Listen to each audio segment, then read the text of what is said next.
भोपाल दूरदर्शन पारा मां कविता इसराणी तव्हां सभिनी जो हिन कार्यक्रम गुलदस्तो में स्वागत करे रही आहियां। साथियों, अॼु असां सां गॾु दूरदर्शन स्टूडियो में मौजूद आहे हिकु अहिड़ी शख्सियत जिन पंहिंजे जीवन खे ॾाढे संघर्ष सां गुज़ारियो आहे, पर अॼु हू जंहिं मुक़ाम ते आहिनि उहो नतीजो आहे उन्हनि जी महिनत जो, उन्हनि जी कर्मठता जो, उन्हनि जी जीवन शैली जो, उन्हनि जे विज़न जो ऐं घणेई ॿियो कुझु। जी साथियों, हिकु छात्र जीवन में राजनीति खां शुरूआत करे विधायक जे पद ताईं पहुचण जी हीअ यात्रा सवली बि न हुई त अहिड़ी ॾुखी बि न हुई, पर उन्हनि खे एतिरो जन जन जो प्यार मिलियो कि अॼु हू जंहिं जॻह ते आहिनि उते हू सेवा खे पंहिंजे जीवन जो परम ध्येय ठाहे चुका आहिनि। जी साथियों, अॼु असां सां गॾु स्टूडियो में मौजूद आहिनि दक्षिण पश्चिम विधानसभा क्षेत्र जा विधायक आदरणीय श्री भगवान दास सबनानी जी। सबनानी साहब, तव्हांजो असांजे स्टूडियो में स्वागत आहे। धन्यवाद कविता भेण। घणनि ॾींहंनि खां पोइ तव्हांजे घणियूं ज़िम्मेदारियूं पूरियूं कंदे, तव्हांजी व्यस्तता खां पोइ ऐं हेतिरे कमनि खां पोइ अॼु ॾाढे ॾींहंनि खां पोइ तव्हां असांखे वक़्तु ॾिनो ऐं ॾाढो सुठो लॻंदो जॾहिं सिंधी समाज जा माण्हू ऐं ॿियनि समाजनि जा माण्हू तव्हां सां मुखातिब थी करे तव्हांजे बारे में ॼाणण जी कोशिशि कंदा। त सभिनी खां पहिरीं त जीअं मां शुरूआत कई कि हिकु लंबो सफ़र जेको असां क़रीब खां ॾिठो आहे ऐं उतां खां वठी विधायक जे पद ताईं पहुचणु, अॼु जी तव्हांजी दिनचर्या ऐं हुन वक़्त में अंतर ऐं अॼु तव्हां कहिड़े नमूने पंहिंजो ॾींहुं गुज़ारींदा आहियो? जेकी ॻाल्हि तव्हां मुंड में चई, संघर्ष हिकु मुंहिंजो चवंदा न, संघर्ष हिकिड़ो गहनो आहे। प्रारंभ खां मुंड खां ई राजनीति क्षेत्र में ईंदुसि इहो त कोई तय कान हो, पर मां ॾाढे नंढे से हिकिड़े होटल, असांजे पिता साहिब जी होटल हूंदी, उन ते मां सेवाऊं ॾींदो हुउसि पिता साहिब सां गॾु। उन बरखेड़ी क्षेत्र में मां उतां जो जेको माहौल ॾिठो, उन माहौल में समाज जो, चूंकि सिंधी समाज जा माण्हू ॾाढा घटि परिवार हुआ, उते सर्वाइव करणु बाक़ी सभु शयूं ॾुखियूं हुयूं। पर मां ॾिठो कि असांजे पिता साहिब, असांजा वॾा भाउ एतिरो उते निवड़त सां पंहिंजो कमु कंदा, पर उते ॾुखियाई हुयूं। त हिकु दफ़ो मां हिकिड़ी घटना ॾिठी भोपाल जे न्यू मार्केट में। त उते मां ॻाढ़े ब्लेजर में जेका MSCT कॉलेज आहे, हाणे मेनिट आहे, उन जे स्टूडेंट जो मां दबदबो ॾिठो त स्टूडेंट्स खां बाक़ी दुकानदारनि खे बि थोरो सो ईअं डपु लॻंदो हुयो, छा कि हिकिड़ो ईअं हूंदो कि ओरा जेको हुयो उहो ॾाढो मज़बूत हो स्टूडेंट्स जो, ऐं ख़ासि तौर सां हिकु यूनिफॉर्म में। त तॾहिं मां तय करे वरितो कि मां बि ॻाढ़ो ब्लेजर पाईंदुसि। त मां जॾहिं तॾहिं 11th हलंदो हुते, 12th न हो, 11th हो। 11th मां पास कयो। मां पंहिंजे पिता साहिब खे चयो, बाबा मां कॉलेज में पढ़णु थो चाहियां, एम मूंखे ब्लेजर पाइणो। त बाबा चई हा ठीकु आहे न। त मां पंहिंजे पिता साहिब खे, पंहिंजे वॾे भाउ खे उन सहयोग कंदे बि मां कॉलेज में वियुसि। त कॉलेज में 3 साल ई मां कॉलेज जे प्रेसिडेंट जो चुनाव जो कैंडिडेट ठहियुसि अखिल भारतीय विद्यार्थी परिषद सां, ऐं प्रेसिडेंट जो उम्मीदवार ठहियुमि। उहो बि हिकिड़ी चवंदा आहिनि न, कुझु योग ठहिया। टाउनशिप जे ॿाहिरि जो कोई स्टूडेंट उते जीते सघे, इहो ॾाढो ॾुखियो हूंदो। ऐं उन में बि समाज जा, असांजे सिंधी समाज जा त ॾाढा घटि स्टूडेंट हुया, 1500-1600 स्टूडेंट। उन में असां 15-20-25 हूंदासीं एतिरा। तॾहिं बि विद्यार्थी परिषद जे असांजे नेताउनि तय कयो कि न, तोखे लड़णो आहे। पहिरियों जनरल सेक्रेटरी, पोइ कुझु अहिड़ी दिक़त आई टेक्निकली, त उन्हनि चयो कि न, जनरल सेक्रेटरी न, तोखे प्रेसिडेंट लड़णो आहे। अच्छा। त मां प्रेसिडेंट जो चुनाव लड़ियुसि, ऐं पूरे नाले सां लड़ियुसि। नालो लिकाए करे न लड़ियुसि, छोकी उते हिकिड़ो ट्रेंड हलंदो, उते बंगाली वधीक हुया त दास लिखंदा। मुंहिंजे नाले सां गॾु भगवान दास करे छॾंदा। त मां पंहिंजे चुनाव लड़ाइण वारी टोली खे चयो कि मां पंहिंजे पूरे नाले सां चुनाव लड़ंदुसि, सबनानी। त उन्हनि चयो कि हिते समाज जा बि माण्हू घटि आहिनि, मतिलबु जेको अपील थी सघे। मां चयो न, नालो मूंखे वोट ॾींदा, विद्यार्थी परिषद खे वोट ॾींदा, न कि नाले जे घटि ऐं वधि ते। पंहिंजो पूरे नाले सां चुनाव लड़ंदुसि, ऐं चुनाव लड़ियो साईं जी कृपा सां। 1986 में मां पहिरियों इलेक्शन स्टूडेंट यूनियन जो लड़ियो, ऐं कॉलेज जो प्रेसिडेंट ठयुसि, टाउनशिप जे ॿाहिरि जो। इन खां पोइ लगातार विद्यार्थी मोर्चा, ऐं पोइ माननीय पूर्व मुख्यमंत्री शिवराज सिंह चौहान जी उन टाइम ते असांजा छात्र नेता हुया।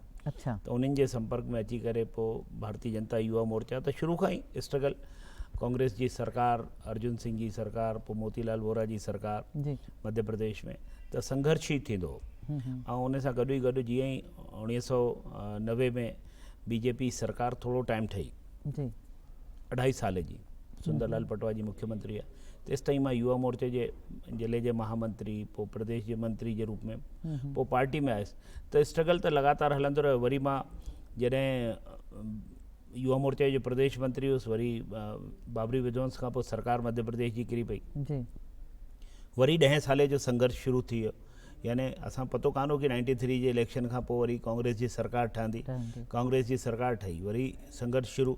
वरी पोइ मां 94 में पार्षद रहियुसि। पार्षद बि मूंखे पार्टी चयो कि जिथे मां रहंदुसि उतो न, उतो खां परते उन्हनि चयो कि हिते वञी करे चुनाव लड़णो आहे।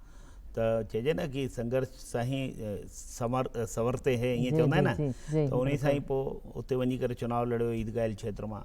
वरी पोइ 95 में बीजेपी जो जनरल सेक्रेटरी ठहियुसि, वरी 98 में ॿीहर उपाध्यक्ष, 99 में वरी कारपोरेटर ठहियुसि। त हाणे त जॾहिं मां कारपोरेटर ठहियुसि त जिथे केवल 3 सिंधी हुया, ईअं चइजे कि 16-17 हज़ार वार्ड जा वोट भानपुर क्षेत्र में, उते केवल हिकिड़ो परिवार हो जंहिंजा 3 वोट हुया। मूंखे ईअं लॻंदो कि अगरि राजनीतिक क्षेत्र में मूंखे कमु करिणो आहे त केवल हिकु बंधन में ॿधिजी करे न, बाक़ी सभिनी खे बि मूंखे जोड़े करे कमु करिणो पवंदो। ऐं पंहिंजो बि हिकिड़ो चवंदा आहिनि हिकिड़ो टेस्ट थियणु खपे कि असां वास्तव में जनता खे स्वीकार थी सघूं था कि न। जनता जो आशीर्वाद थियो। मां चुनाव कठिन हो लेकिन जीते आयुसि। हिन खां पोइ पार्टी जो जिला अध्यक्ष रहियुसि। महापुर जे बि चुनाव लड़ियो मां 2004 में। त इहो स्ट्रगल जो हिकिड़ो दौर लगातार। ऐं चइजे कि हाणे विधायक जे रूप में त विधायक बि मूंखे पार्टी जंहिं सीट तो टिकट ॾिनी उन ते कॾहिं बि मां घुर कान कई। ऐं न कॾहिं मुंहिंजो नालो उन सीट जे लाइ हलंदो बि हो, कॾहिं बि न। मां ॿी सीटनि ते नालो हलंदो हो लेकिन इन सीट ते मूंखे चुनाव लड़णो आहे ईअं कॾहिं लॻंदो बि कान हो। ऐं कॾहिं मुंहिंजी बि कॾहिं हिते डिमांड कान हुई कि मां अगरि पार्टी मूंखां पुछे त मां पार्टी जॾहिं बि ॻाल्हि कंदी, ॿी कंहिं जॻह जी ॻाल्हि कंदी, अचानक सां फ़ैसिलो थियो कि हीअ सीट अञा डिक्लेयर कान थी आहे ऐं पार्टी तुंहिंजे नाले ते वीचार करे रही आहे। त मां चयो मूंखे मौक़ो मिलंदो त मां सीट कढी ईंदुसि। इहो मां ज़रूरु पार्टीअ नेताउनि खे आश्वस्त कयो कि मूंखे अगरि ज़िम्मेदारी मिलंदी त ज़रूरु मां इहा सीट कढी ईंदुसि। त उन्हनि पुछियो कि तुंहिंजो सामाजिक समीकरण छा आहे। मां उन खे छॾियो, मां वर्कर आहियां, कार्यकर्ता आहियां ऐं भोपाल में सभिनी सां मुंहिंजो लाॻापो आहे त मूंखे कोई ॾुखियाई मूंखे नथो लॻे ईंदी। चुनाव लड़ियुसि, पार्टी जनरल सेक्रेटरी नी हुयुसि मां तॾहिं बि संपर्क मुंहिंजो हुयो। त पार्टी जॾहिं जेको कमु ॾिनो उन खे करिणो आहे। जॾहिं जनप्रतिनिधि जिम्मेदारी आई कि विधानसभा जी टिकट ॾियणी आहे त चुनाव नॉमिनेशन शुरू थी चुका हुया ऐं कुल मिलाए 20-21 ॾींहं जो टाइम मूंखे मिलियो ऐं उन में ई चुनाव नामांकन बि करणु ऐं चुनाव बि लड़णु ऐं ईश्वर जी कृपा थी वई, सभिनी जूं शुभकामनाऊं हुयूं त रहिजी आई, चुनाव जीते आयासीं। ऐं अहिड़ी सीट तो कि भोपाल में कांग्रेस जो सभिनी खां वॾो चेहरो त उन सां चुनाव लड़नि त सभिनी खे लॻंदो कि असांजे समाज वारनि खे बि चूंकि उन्हनि जे वीचारनि जो दाइरो हिकु सीमित रहंदो आहे त उन दाइरे खां वधीक सोचे कान सघंदा आहिनि। मुंहिंजो कॉन्फिडेंस कॾहिं बि हिकु ॾींहुं ईअं कान लॻो कि मां लूज़ कंदुसि, मां चुनाव खटे ईंदुसि, मूंखे पतो हो त मुंहिंजो कॉन्फिडेंस हुयो। पर समाज खे कीअं मां भरोसो ॾियारियां त समाज पंहिंजे व्यवसाय में पंहिंजे व्यस्त आहे, उनखे जेको हेॾो होॾो ॿुधे थो उन ते उनजी धारणा ठहंदी आहे। पर जेको मैदान में आहे उनखे बि इहो पतो आहे कि उतां जी ॾुखियायूं कीअं परते थी सघंदियूं ऐं कीअं असां चुनाव जीते ईंदासीं। साईं रहमत कई ऐं चुनाव जीते आयासीं। उहो जेका तव्हां ॻाल्हि कई कि समाज खे तव्हां कीअं सम्झायो त उन्हनि खे ख़ाली हिकु फेस पियो नज़र अचे, पर तव्हां सभु शयूं ॾिसी पिया सघो इकठो। तॾहिं तव्हांजो जेको विश्वास हो, आत्मविश्वास तव्हांजो एॾो मज़बूत हो कि न उहो तव्हांखे खटे करे ई अचिणो आहे। पर इहा जेका कोइंसिडेंस तव्हां ॿुधायो जेको तव्हांखे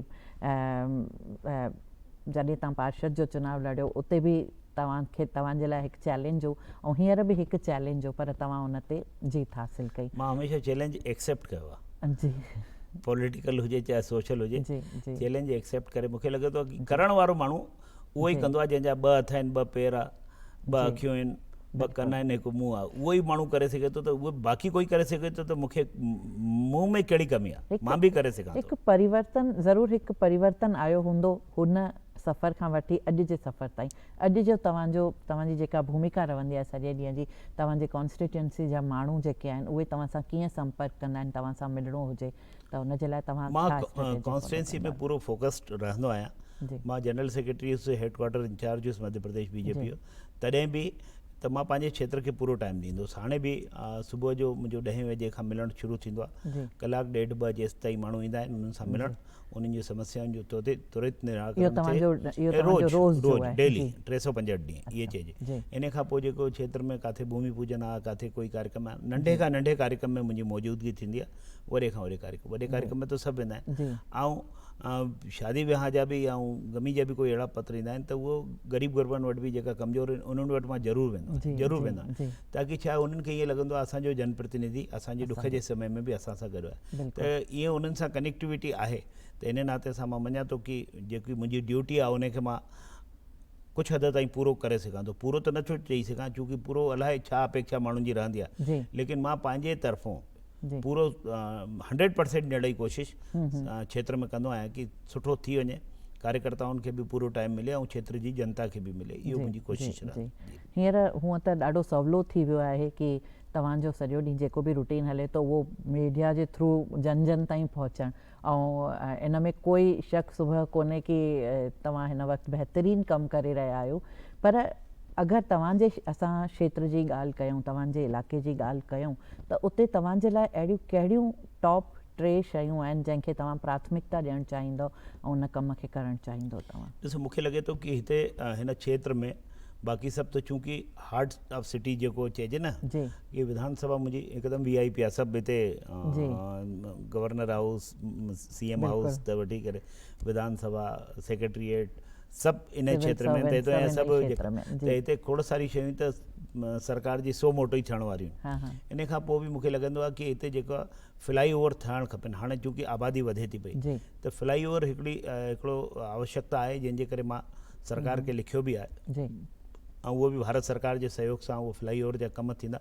अॼु नीड आहे, भविष्य में बि उनजी नीड रहंदी।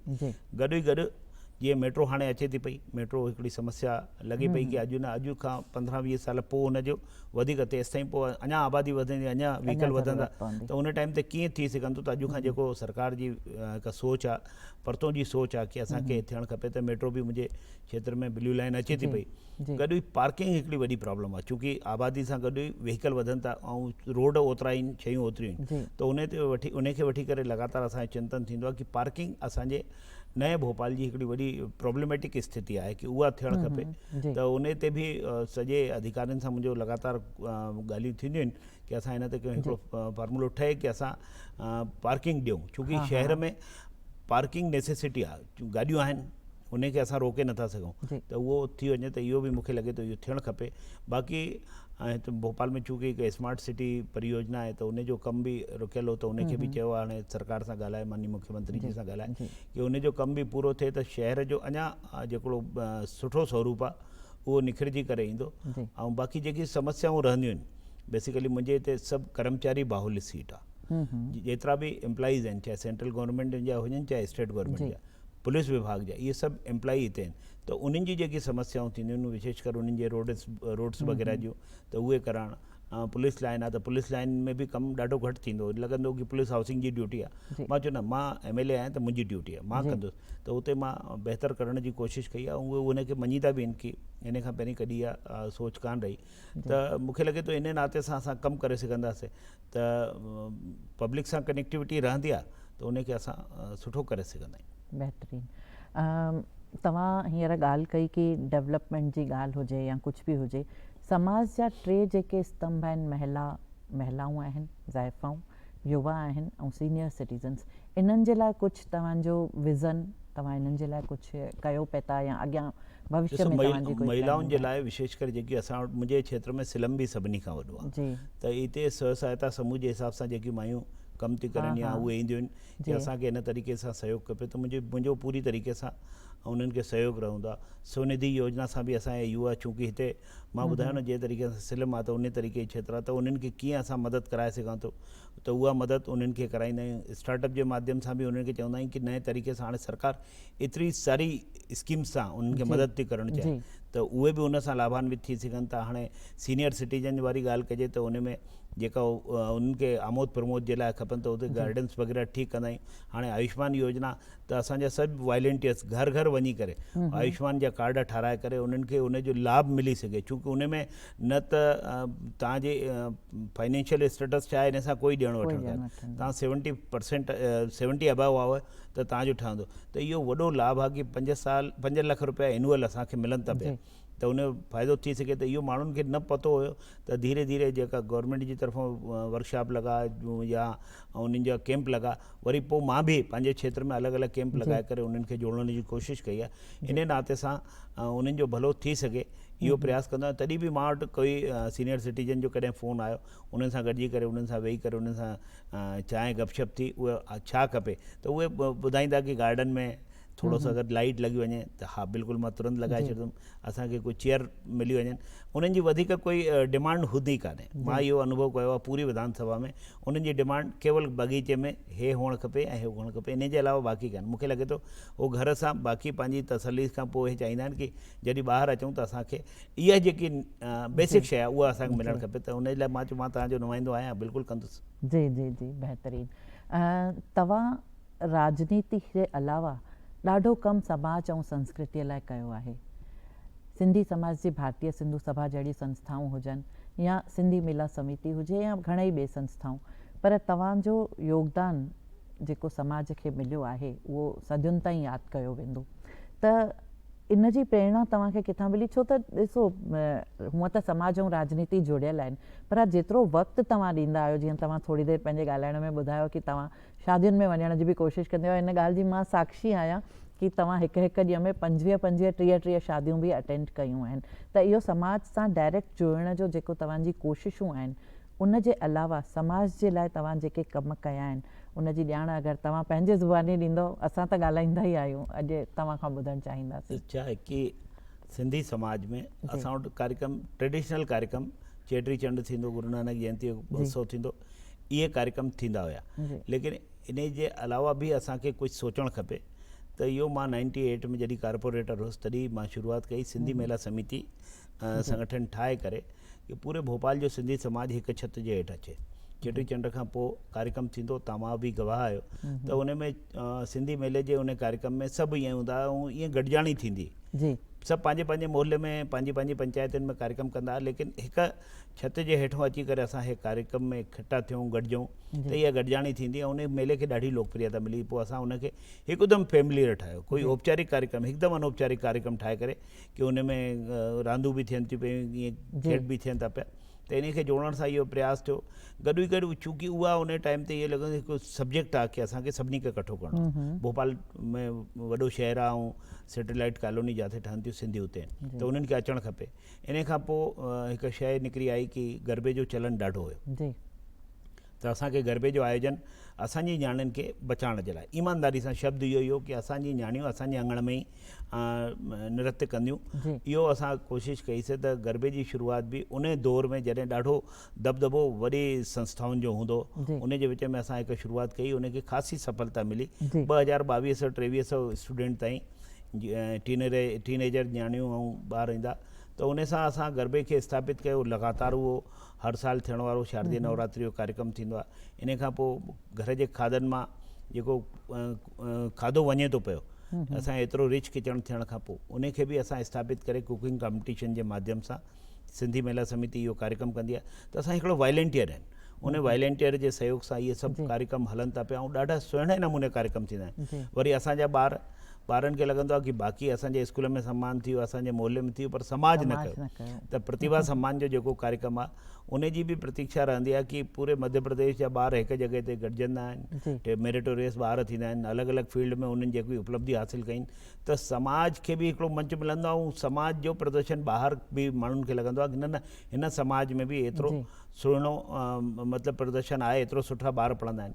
मां तव्हांखे ॿुधायां जॾहिं हे कार्यक्रम शुरू थियो उन टाइम ते ईश्वरदास वाणी साहब हुया, त उन कार्यक्रम जा असांजा चीफ गेस्ट हुया अर्चना चिटनिस जी, मिनिस्टर हुई, उहे उन कार्यक्रम जे अध्यक्ष। असांजो गुड गार्डन में कार्यक्रम थियो, पहिरों कार्यक्रम।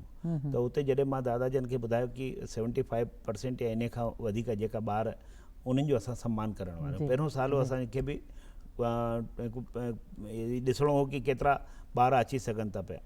त उन जी संख्या ॾिसी करे असांजी जेकी मंत्री हुई अर्चना चिटनेस, उन्हनि जो चवणो कि हे सभु 75% खां मथे जा आहिनि। मां जो हा एतिरा त छा आहे, हिकिड़ो ॿाहिरि हिकिड़ो छा आहे कि असां धंधेड़ी माण्हू आहियूं, असांजा ॿार पढ़णु नथा चाहिनि। उन चयो एॾा ॿार भोपाल शहर जा ऐं हे 10th 12th वारा ॿार 75% जे एतिरा आहिनि। मां चयो यस, असांजे भोपाल जा आहिनि ऐं कंहिं बि ॿार सां तव्हां ॻाल्हाए सघो था 75% खां मथे। त हिकिड़ो नज़रियो बि मटिजंदो आहे कि एतिरा ॿार असां वटि असांजे समाज जा बि पढ़ण में रुचि वठनि था पिया ऐं अलॻि अलॻि फील्ड में हाणे वञनि था।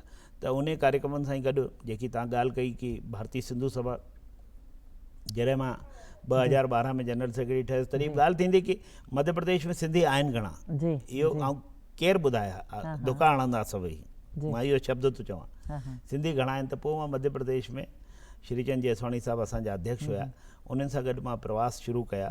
मध्य प्रदेश जे कुंड कोड़छ ताईं वियासीं ऐं उते वञी करे समाज केतिरो आहे ऐं करे छा थो पियो, उन्हनि जी आर्थिक स्थिति छा आहे, इहो सभु ॼाणण जी कोशिशि कई। थोरे टाइम खां पोइ उन टाइम ते जेसवाणी साहब न रहिया, इन खां पोइ मां अध्यक्ष ठहियुसि, मूंसां गॾु पोइ शिवा कोटवाणी साहब जनरल सेक्रेटरी आहे।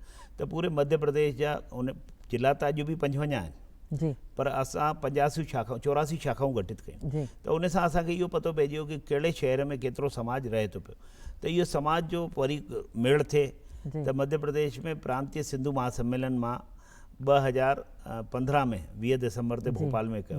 त तॾहिं मां सभिनी खे चयो कि हिकिड़ी ॻाल्हि आहे कि अॼु खां पोइ तव्हांजे प्रति, समाज जे प्रति माण्हुनि जो, आम माण्हुनि जो नज़रियो मटिजी वेंदो। इहो मां उन्हनि सां प्रॉमिस कयो। ॿियो कुझु मिलंदो कि न मिलंदो ऐं कोई अपेक्षा रखण बि न खपे, असांजो कॉन्फिडेंस वधंदो। ऐं असां जॾहिं 2015 जे 20 दिसंबर ते भोपाल में कार्यक्रम थियो, तव्हां सभई, तव्हां बि उते उपस्थित हुया ऐं इहे सभु कार्यक्रम ॾिठो, त इन सां समाज में हिकिड़ो चेतना आई कि न न असां बि करे सघूं था। असां छड़ा ॿिया करनि था, असां ॾिसण वारा आहियूं, छड़ो दर्शक न आहियूं, असां बि करे सघूं था।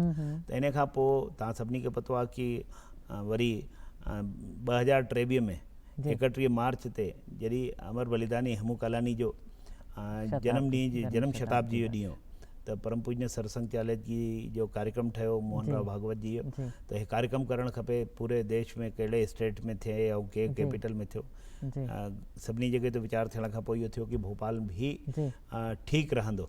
त भोपाल में कार्यक्रम थियो, त इहो इतिहास गवाह आहे कि ऐतिहासिक कार्यक्रम थियो, समाज जो हिकिड़ो ॻाट मथे थियो ऐं लॻे कि असां पंहिंजे वीर बलिदानी खे बि यादि था कयूं ऐं समाज जो मेड़ बि जेको थींदो आहे उन बि असां सभिनी खे हिकु सचेत कयूं ऐं गॾु ई गॾु एकत्रित कयूं। मूंखे पतो आहे कि जेतिरा बि असांजा हिते सिंगर आहिनि, उन्हनि सभु पंहिंजे उन्हनि कोई कंहिं बि असां खां टको न वरितो ऐं सभिनी चयो कि असां ईंदासीं, छोकी समाज जो एॾो वॾो मेड़ो थो थिए। असां न केवल हिंदुस्तान जा, हिंदुस्तान जे ॿाहिरि जा बि समाज सेवी हिते आया, असां उन्हनि जो मान सम्मान कयोसीं। असांजा जेका बि संत आहिनि, संत असांखे रस्तो ॾेखारींदा आहिनि, उन्हनि संतनि खे बि असां भोपाल में घुरायोसीं। त उन्हनि खे बि लॻो कि हेतिरो वॾो मेड़ बि थी सघे थो। त मां मञा थो कि अगरि असांजी दिशा सही आहे ऐं परतो ताईं जो असां ॾिसी सघूं था, त पोइ असां ॾाढो सुठो करे सघूं था। इहो मूंखे पतो आहे। चवंदा आहिनि कि संगठन जी शक्ति ई कलयुग में हली सघंदी। त इन करे उन संघे शक्ति कलयुग जे उन मंत्र खे वठी करे संगठन जी शक्ति ऐं समाज जी सात्विक शक्ति इकट्ठी थिए, इहा असांजी लगातार कोशिशि रहंदी आहे। त पोइ ॿई भूमिकाऊं मुंहिंजियूं, चाहे राजनीतिक क्षेत्र में चाहे सामाजिक क्षेत्र में, ॿिन्हिनि खे पूरी करण जी कोशिशि कंदो आहियां। जी, सवाल ॾाढा आहिनि। मूंखे लॻे थो वक़्तु, जेका तव्हां वक़्त जी ॻाल्हि कई, उहा बिल्कुलु हिते बि साम्यक ठहिराए थी सघिजे कि तव्हां चयो वक़्तु घटि आहे, त हिते बि उहा ई ॻाल्हि आहे कि वक़्तु घटि आहे। युवाउनि जी असां ॻाल्हि कई, युवा अॼु दिशाहीन आहिनि। वेंदे वेंदे युवा ऐं समाज जन लाइ हिकु कोई संदेश? मुंहिंजो चवणो आहे कि असांजा जेका संस्कार जा केंद्र आहिनि, जिथां असांखे संस्कार मिली सघनि था, उहे संस्कार जा केंद्र या त असांजे मंदिरनि जे आसपास थी सघनि था। अहिड़ी जॻह ते असां हिकु त भटकाव ॾाढो आहे, समाज जेको आहे उन दिशा में वञूं था पिया। जेको बि पंथ आहे उन सां गॾु जुड़ूं था। सभिनी जी पंहिंजी इंडिविजुअल इहा थी सघे थी, चॉइस थी सघे थी, पर कुल मिलाए समाज जी तरफ़ों मूंखे तकलीफ़ जॾहिं थींदी आहे जॾहिं मां चवां कि माण्हू चवंदा आहिनि कि उल्हासनगर में धर्म परिवर्तन कि हिकिड़ी वॾी आबादी असांजी समाज जी आहे, पोइ उते चर्च छो था ठाहिनि? मुंहिंजे मन में बि प्रश्न आहे, हर सिंधी समाज जे मन में हूंदो। इन जो मतिलबु इहो आहे कि कुझु न कुझु अञा कुझु गैप आहे। उन गैप खे फिल करण जे लाइ ऐं नौजवाननि खे मां चवंदुसि कि हिकु दिशा में कमु करणु।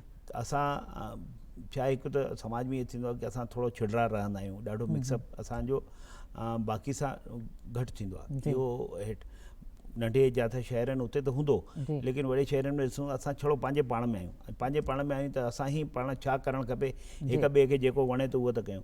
लेकिन हिकु वॾो थॉट मां ॾिसां थो ॾाढा युवा जेका आहिनि उहे वॾो लक्ष्य रखी करे कमु कनि था, उन्हनि खे सफलता थी मिले पई। ऐं हर क्षेत्र में, चाहे सर्विस जे क्षेत्र में, चाहे व्यवसाय जे क्षेत्र में, वॾी अचीवमेंट सिंधी समाज जे असांजे युवाउनि जी, त असां उन्हनि खे प्रेरणा मञी करे कमु करे सघूं था कि असां हे कयूं।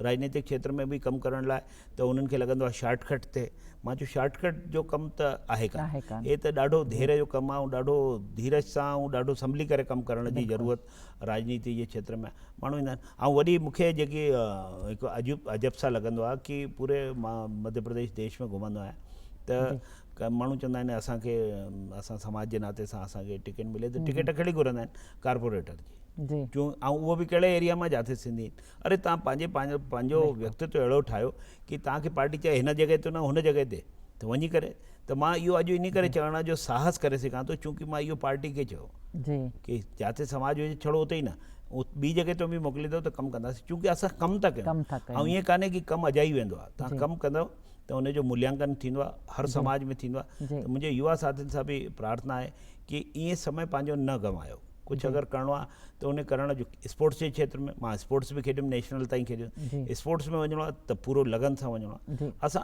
अधु करे छॾीजा पोइ एम खे पूरो न करे सघंदा, असांखे डेडिकेशन 100% हुजे ऐं उन खे पूरो करण जे लाइ असां लॻूं त असांखे सफलता मिलंदी ऐं नौजवान असांजा करे सघनि था, लेकिन उहे कुझु जेकी विकारनि खां परते रहनि, इहा मुंहिंजी प्रार्थना बि।